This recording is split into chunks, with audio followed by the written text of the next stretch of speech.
కళ్యాణదుర్గం శాసనసభ స్థానానికి ఎన్డీఏ కూటమి అభ్యర్థి సురేంద్రబాబు నామినేషన్ కార్యక్రమం అట్టహాసంగా సాగింది. గురువారం ఉదయం 10 గంటలకు ప్రారంభమైన భారీ ర్యాలీ ప్రజావేదిక నుండి బ్రహ్మయ్య గుడి మీదుగా వాల్మీకి సర్కిల్ చేరుకుని అక్కడ వాల్మీకి విగ్రహానికి పూలమాలలు వేసి ముందుకు సాగారు.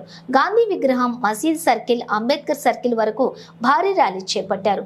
కాంతారా డాన్స్, డీజే సాంగ్స్ తోటి ముందుకు సాగారు. మసీద్ సర్కిల్లోని అమిలినేని సురేంద్రబాబు మాట్లాడుతూ కళ్యాణదుర్గం నియోజకవర్గం ఎమ్మెల్యేగా పోటీ చేస్తున్నానని, చంద్రబాబు పరిపాలనపై నమ్మకంతో ఓటేయాలని, ప్రజల నమ్మకాన్ని వమ్ము చేయకుండా అన్ని వర్గాల ఆదరాభిమానాలను చొరగొంటానని భరోసా ఇచ్చారు. కళ్యాణదుర్గం నియోజకవర్గంలో రైతాంగం, విద్య, వైద్యం, రహదారులు, త్రాగునీరు, సాగునీరు అందుబాటులోకి తెస్తానన్నారు. 114 చెరువులకు 3 ఏళ్ల కాలంలో కృష్ణా జలాలు తీసుకొచ్చి రైతుల మన్ననలు పొందుతామని అన్నారు. కళ్యాణదుర్గం మున్సిపాలిటీ స్థలాలను నిరుపయోగంగా వదిలేశారని, వాటిలో కాంప్లెక్స్ నిర్మాణం చేసి మున్సిపల్ ఆదాయాన్ని రెట్టింపు చేస్తామన్నారు.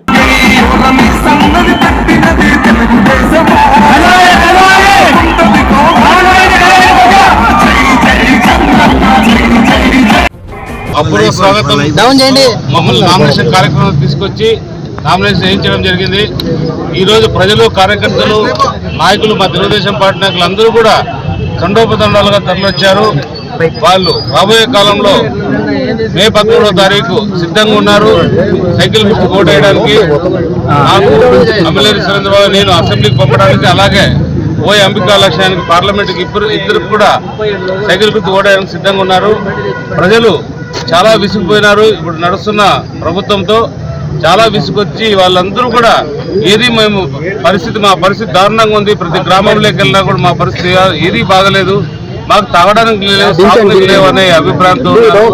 కాబట్టి రాబోయే ఏదైతే ఉందో మనం ఎన్నికైన తర్వాత ఖచ్చితంగా ఏదేమైనా కూడా వాళ్ళ రుణం తీర్చుకునేటట్టు, నేను ఇక్కడే ఉండే అన్ని కూడా ప్రజలకి ఉపయోగపడేటట్టు మన బీటీపీ ప్రాజెక్ట్ 114 చెరువులకు కూడా నీళ్లు తీసుకొచ్చి, అలాగే మన మౌలిక సదుపాయాలైన రోడ్లు కూడా తీసుకొచ్చి చేయడం జరుగుతుంది. అలాగే చాలా వరకు నిరుద్యోగ సమస్య కూడా ఇక్కడ చాలా ఎక్కువగా ఉంది.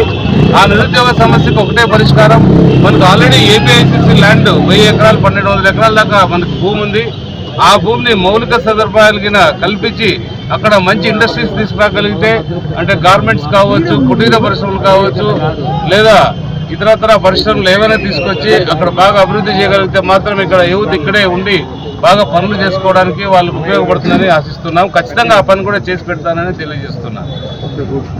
అలాగే చాలా వరకు మనకి రోడ్లు పూర్తి అధ్వానంగా ఉన్నాయి. అవన్నీ కూడా సరి చేసుకోవాల్సిన అవసరం ఉంది.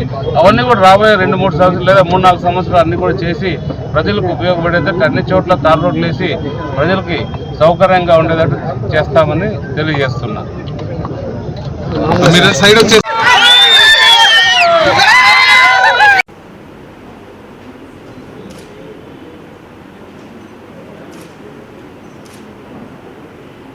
One second, madam. 1 second. Okay.